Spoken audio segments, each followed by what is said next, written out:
All right, guys, I guess I'm going to have to clear some things up regarding Erika Pinocchio Kirk. Do not make this a habit. I will not make this a habit. But you guys know I always say what's right is right and what's wrong is wrong, and I'm with you when you're right. Nikki in the building, baby. Nikki in the building, baby. In Cahoots podcast. Yeah. I keep God first, that's real. True crime on the table, facts on steel. Investigations, I chase that trail. If the story don't add up, I set it straight, no fail. I spot fake tears, I spot lies. Sketchy little moves, I see through the disguise. I'm fair, I'm funny, I bring that light. I call you out, then I'll still be polite. What's up, everybody, and welcome to another episode of In Cahoots Podcast. My name is Nikki. Before we get into this video, please hit the subscribe, like, comment, share. Most importantly, please hit the hype button. It helps the channel tremendously. Also, don't forget to turn on your post notifications so that you know every time there's a new video. And don't forget to click the join button to become a member. All the support that this channel can get and all the support that I can get is appreciated. All right, guys. So we're here. We're at a point in this whole investigation and this whole debacle where it's going to sound like I am standing up for Erika. What's happening, though, is that I'm standing up for what's right.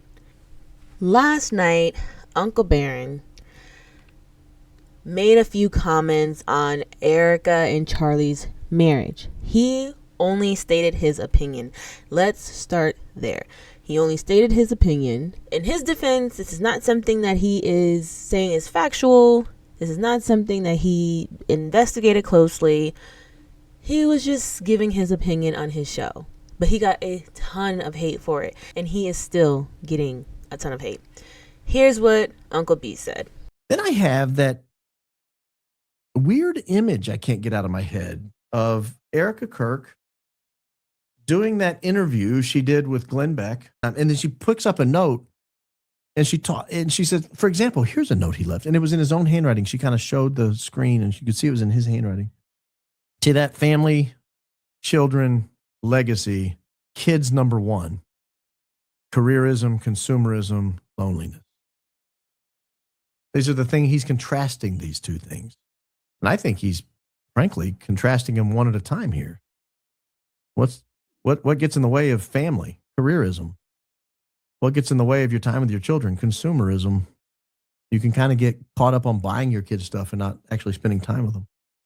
What about your legacy? Well, what can get in the way of that? Loneliness, right? You get kind of stuck in despair. But look at that note and put that note in the context of he didn't sleep in his own bed the night before he passed away. He didn't have his wedding ring on. They sold the family home. But the whole kids number one thing, I can't get this out of my head because in Christian theology, kids are not number one. The spouse is number one. And the kids number one thing tells me, now, if he was divorcing her, first time I mentioned that word, all this is kind of heading that way. If he was divorcing her, well, the kids would be number one at that point. No longer married to her. So that can't be number one. The marriage can't be number one if it doesn't exist. Okay, everybody calm down. Everybody calm down, okay? Give Grandpa B a little bit of slack, all right? Here's the thing. The note on his desk, Erika did not even know what that note meant. She even had to give it a side eye and kind of look at it like, that's interesting. Like, what is this about? She doesn't watch all of her husband's interviews, apparently. Baron mentioned that all he did was try to piece together the puzzle. And the way that he did it, I mean, hey, it was entertaining. We watched it. We kind of, thought about it. But boy, did X go crazy. I saw so many posts. You see, Baron Coleman and Candace Owens, they are trying to ruin Erika. They're lying. They're lying to their audience and blah, blah, blah. Calm down, people. I'm going to bring up the video with Erika Kirk seeing the letter for the first time, and then we'll go further.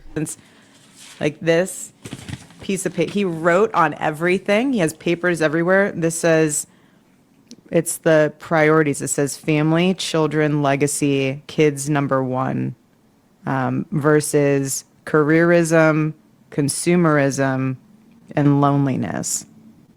It's interesting. I don't know. I could spend hours in this at this desk, but my point is with Erika Regine Pinocchio Kirk is visibly confused in that clip. She's kind of looking at it and reading it like, huh? What is this? Interesting. Even the way that she started stammering afterwards, trying to move the subject along. The thing is it wasn't quite what everybody thought he may have been talking about. It wasn't quite that. Do you guys recall the video that went completely viral? And it's literally just like the first 2 seconds of Charlie Kirk's interview, and he kind of looks over and he looks really angry. That video. In that video, he actually talks about everything on that note. So what I think is that note was just kind of a quick little piece of paper that he just jotted some notes on really quick. Like, for instance, I have index cards, so I just jot notes down really quick, and I think that's what he did. Right now what I'm gonna do is play the first literally like maybe 3 seconds of this video, and you're gonna see his eye cut over and he looks very angry. Take a look. Founder and CEO of Turning Point. The internet literally watched that part of the video. That is genuinely the first 2 to 3 seconds.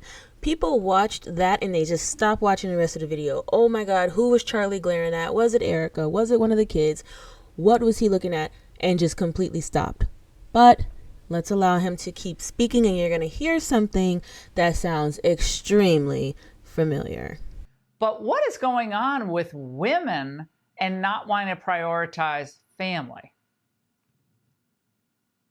Yeah, this is a pattern that I've seen time and time on these college campuses where young men are ordering their life correctly. They want to first and foremost have children, get married, and then have a nice job or to be able to travel.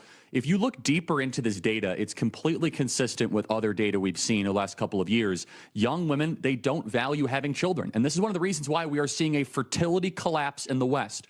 And this all kind of ties together. Trump voters, young men, they want family, children, and legacy. Young women who voted for Kamala Harris, they want careerism, consumerism, and loneliness. That is a dramatic divide that is going to play out in our politics for the years to come. All right, so like I said, everybody just calm down. No one needs to accuse Baron Coleman of wanting to lie to his audience. Baron, in my opinion, was just talking to his audience. Like, no big deal. He was just talking to his audience. He did not say, well, I investigated that piece of paper and this is exactly what Charlie meant. He meant this for his wife. You know, he was just trying to piece something together just on the fly. But for those that want to know what those words really meant on that sheet of paper, there you go. But like I said, I just wanted to clear that part up for anyone that didn't maybe watch the rest of the particular interview, or anyone that was just wondering. There you have it. But I am going to wrap this video up. Thank you guys so much for hanging out with me again. My name is Nikki. Please make sure that you hit the hype button. Subscribe, like, comment, share, turn on your post notifications. And also don't forget to click the join button to become a member. Until next time, guys, this has been In Cahoots Podcast.